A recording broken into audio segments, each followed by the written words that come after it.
In the last video, we ended on a rather bleak note. We were talking about fate, fortune, and fatalism, and we ended up with scientific determinism, which claims that free will is an illusion. Human beings are pretty much sophisticated machines made out of meat. What we call choices are really an end result of countless hidden forces. Neurons firing, hormones surging, instincts shaped by evolution, experiences stored up in the subconscious, all unfolding according to natural laws.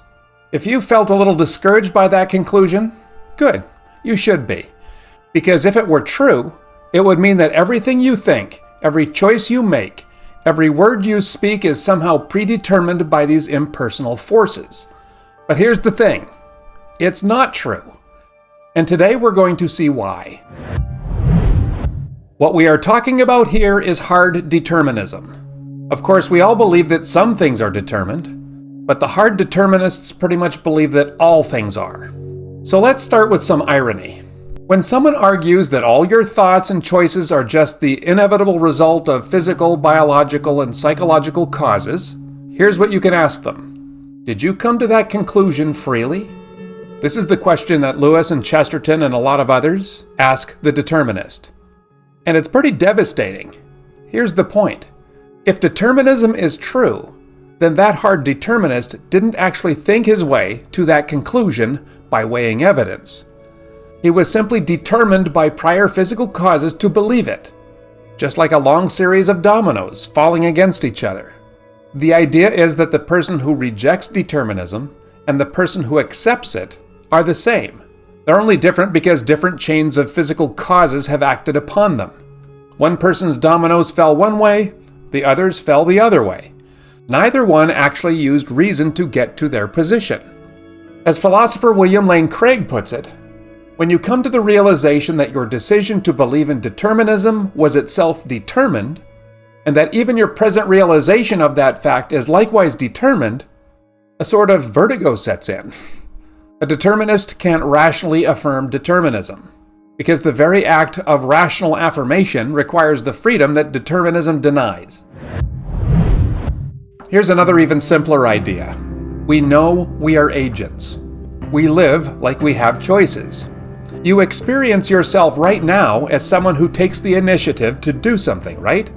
You're choosing whether to keep watching this video or to click on to the next one. You're deciding whether you agree with what I'm saying or not. This isn't some complex philosophical theory. It's immediate and undeniable. It's our lived experience. Now, the determinist will say, that's just an illusion. You only feel like you're choosing. But actually, physical laws determine every thought and action. But notice what this requires you to believe. That your most fundamental immediate experience of reality, the experience of being a conscious agent who can make choices, well, this experience is completely false. You'd have to believe that everything you literally experience in your own mind is a lie. That's a pretty extraordinary claim. And extraordinary claims require extraordinary evidence. So scientific determinists aren't stupid. So you may ask, why are they still determinists despite these problems? Well, that's simple. It's because they are committed to physicalism, the belief that physical matter is all that exists. There's no category for anything that's not physical.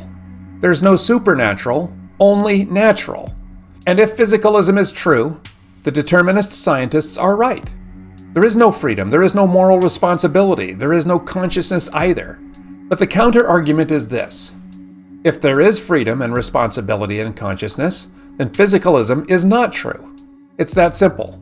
The existence of genuine human agency, which we all experience, which is necessary for rational thought, proves that we're more than just physical machines. Now, some of you might be thinking, well, what about those studies? What about brain science and genetics? Well, here's what you need to understand. Most professional scientists in these fields don't actually believe in hard determinism. And don't forget the philosophers. Many of them too reject determinism. Yet somehow, there's all this misleading oversimplifications in social media that lead us to believe that scientists are determinists. The fact is, most are not. The problem isn't science, it's scientism, the belief that science is the only way to know the truth. But here's the thing, science can't study everything. It can only study physical things. Neuroscience can tell us fascinating things about the brain, but it can't tell us much about the mind, or consciousness, or the soul, because these things aren't physical. Physicalists will argue that if they exist, they are completely physical, and if they're not, they don't exist. But this is not a scientific conclusion, because it's not something that we can discover in the scientific world. Get it? It's like trying to understand Shakespeare's Hamlet by only analyzing the ink and paper of the book.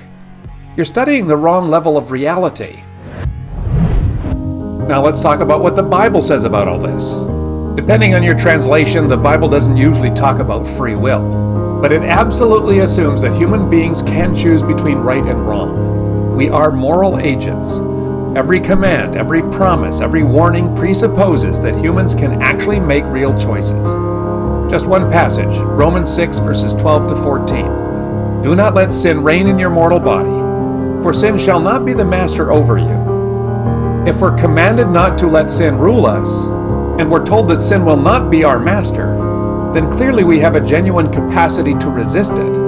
We can actually do otherwise. And this is just one of many, many, many examples of passages in the Bible that assume that we have agency. From the very first chapters, the Bible shows that human beings have a choice. In Genesis 2:17, God instructs the first humans that they are not to eat of the tree of the knowledge of good and evil. And they do. They choose to. From the Bible's perspective, freedom and moral responsibility are fundamental to what it means to be human. So why does all this matter? For Christians, you can be confident that science has not disproven your faith. The claims of scientific determinism rest on a philosophical assumption, physicalism, not on scientific evidence. And that assumption fails on its own terms, because it makes rational thought impossible. And for skeptics, consider this. If materialism were true, if you really were just a machine made of meat, then everything that you think and feel, including your conviction that materialism is true, would be meaningless. Just neurons firing, just dominoes falling down. But we know better. We know that when we think, when we reason, when we choose, something is really happening.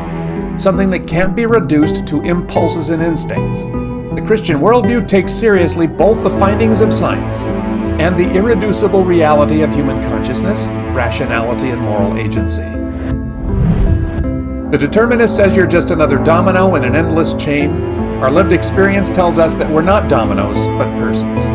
And that simple truth, which you know immediately and certainly, points beyond the physical world to something transcendent, to a reality where minds are real, where choices matter, where the physicalist, materialist, determinist worldview is too small for human experience. The Christian worldview has room for both the beauty of science and the dignity of human beings being able to decide things. You were made in the image of a personal God who created you with the capacity to know and love and choose. That's not wishful thinking. That's reality. Thank you, and we'll see you next time.